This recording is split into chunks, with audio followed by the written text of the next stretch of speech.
ہم جو دعائیں کرتے ہیں اللہ تعالیٰ سے، اس دعا کی قبولیت کی علامت کیا ہے؟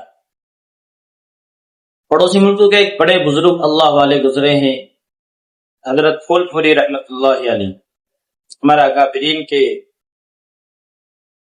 بڑے ہیں، ہمارے اکابرین میں سے ہیں۔ فرمایا کرتے تھے کہ دعا کی قبولیت کی علامت یہ ہے کہ دعا کرتے کرتے بندے کی آنکھوں سے آنسو جاری ہو جائے۔ جس دعا میں اخلاص کے ساتھ آنسو نکل گئے وہ دعا قبول۔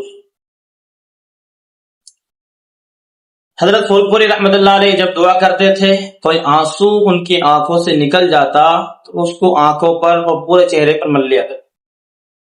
فرمایا کرتے تھے ہمارے شیخ، ہمارے پیر حضرت اشرف علی تھانوی رحمۃ اللہ علیہ بھی اسی طرح سے کیا کرتے تھے۔ ایسا کیوں کرتے تھے؟ جب احادیث کے اس معاملے میں روگردانی کی گئی، دیکھا گیا تو ایک صحابی ہیں جن کے بارے میں یہ لکھا ہوا ہے کہ جب وہ دعا کیا کرتے تھے تو جو آنسو دعا میں نکلتے تھے ان کو پورے چہرے پر مل لیا کرتے تھے۔ اللہ کے رسول صلی اللہ علیہ وسلم نے فرمایا، حدیث ہے، کوئی بندہ اللہ تعالیٰ سے دعا کرے اور اللہ کے خوف کی وجہ سے اس بندے کی آنکھوں میں آنسو آ جائے تو اس آنکھ کا جہنم کے اندر جانا ایسا ہے جیسا کہ دودھ کا واپس تھن کے اندر جانا۔ جس طرح سے دودھ واپس تھن میں نہیں جا سکتا، اسی طرح سے رونے والی آنکھ جہنم میں نہیں جا سکتی۔ اللہ کے رسول صلی اللہ علیہ وسلم نے دوسری جگہ ارشاد فرمایا ہے کہ اللہ تعالیٰ اس بندے پر جہنم کو حرام فرما دیتے ہیں جو تنہائی میں اللہ کو یاد کر کے رونے لگے۔ اما عائشہ صدیقہ رضی اللہ تعالیٰ عنہ نے اللہ کے رسول صلی اللہ علیہ وسلم سے دریافت کیا، یا رسول اللہ، کیا کوئی بندہ یا پھر کچھ لوگ بغیر حساب کتاب پہ بھی جنت میں جائیں گے یا نہیں؟ اللہ کے رسول صلی اللہ علیہ وسلم نے فرمایا، ہاں، وہ لوگ بغیر حساب کتاب کے جنت میں جائیں گے جو اللہ کے خوف سے رویا کرتے ہیں اور ان کی آنکھوں سے آنسو جاری ہو جاتے ہیں۔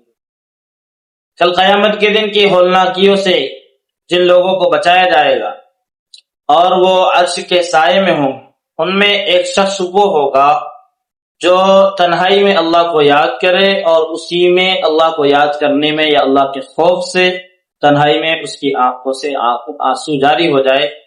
ایسا آدمی کل قیامت کے دن اور قیامت کی ہولناکیوں سے محفوظ ہوگا۔ اس لیے آج کل تو ہمارا مزاج ختم سا ہوتا جا رہا ہے اللہ تعالیٰ سے مانگنے کا۔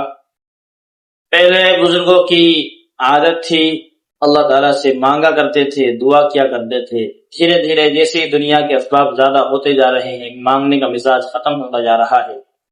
ہم ہر وقت اللہ تعالیٰ کے محتاج ہیں، ہر پل ہر گھڑی، اس لیے جتنا ہو سکے اللہ تعالیٰ سے دعاؤں کرنا چاہیے اور ان دعاؤں کے کرتے ہوئے اپنے گناہوں کو یاد کر کے رونا چاہیے۔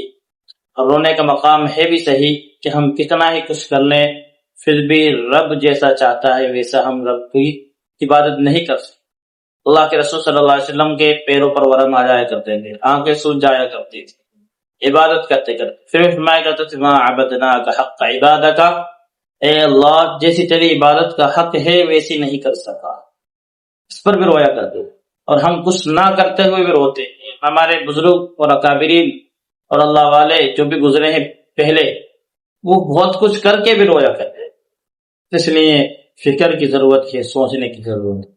اللہ تعالی ہم سب کو اپنی ذات سے مانگنے والا بنائے۔